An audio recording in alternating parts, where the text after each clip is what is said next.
A Gillette commercial calling out toxic masculinity has sparked both praise and criticism. We're here to find out why. My name is Shapiro, joined by Shruti Nair. You're watching Inside AB. So Shruti, can you break this ad down for us? Of course, so I think most people have already watched the ad, or at least they've heard about this ad. So the new We Believe ad is an ad that actually plays on Gillette's tagline, which is best a man can get, and they sort of spin it around to ask if this is the best a man can get. And it addresses issues including bullying, harassment, the Me Too campaign, etc. So what exactly was it that disappointed people?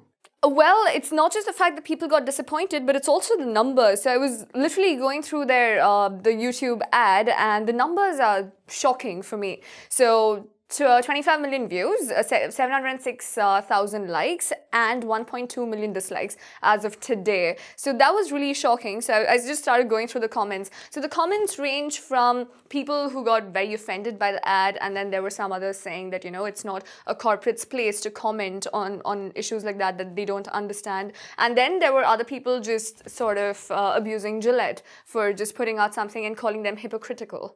All right, interesting. I mean, that's strange. Corporations have taken on quite a few causes in the past. I mean, they've taken on climate change. They've talked about, like this perception of skin color in the world. They could talk about this. I mean, but has that translated into sales? Because right now, like dislikes outnumbered likes on YouTube, as you mentioned. It did outnumber likes. So P&G actually went on the record to say that their sales remain in line with their pre-campaign levels. So their sales haven't essentially been affected. But prior to that, the grooming division of P&G, which includes Gillette, of course, it hasn't been doing well. They were, I think, at a 3% loss last quarter compared to the previous year. So, but overall sales of P&G has grown by 4%. But now it comes, we'll probably have to wait until the end of the first quarter, the first half of this year, to see if the campaign has really affected the sales. So far, it hasn't. So let's get back to that first line of criticism. Is this the first time a corporation has ever done something like this? Definitely not. So just last year, we saw the Colin Kaepernick ad and how Nike actually took a stand where people did speak about boycotting Nike, etc. But then it actually translated into sales, what we were talking about earlier. So according to some accounts, the sales actually rose by $6 billion after the campaign came out. Well, making nice shoes helps. Yeah. Where has the backlash come from? So from a lot of people. So I'm not sure if you've actually gone through Twitter or have seen on the news. So I saw some of the prominent people that I remember is, of course, Piers Morgan, who has an opinion on everything. So that was one. Then there was Ben Shapiro, a political commentator, who I'm actually a fan of, but I was really surprised that he came out saying that so he went on this entire rant about why this ad wasn't right. And according to him, he thought that the ad was sort of speaking about too much male presence, which is a problem, which I didn't see, but this is what he saw. So I'm just going to quote him here. So he said that it is too much male presence that has destroyed America. That's the message of the ad. So in fact, he actually goes on to say that it is the absence of a strong male presence providing guidance to young men. What you end up with is toxic masculinity. So he sort of, this is the view that he sees, and then he actually goes on later to talk about, give us statistics as to how many single moms are there in the US right now and how many teachers are women, which is probably where the culture is coming from. This is why men are the way they are right now. So he talks about all of that, yeah. So what's your verdict, Shruti? Did you like the ads? What is your verdict? I want to know.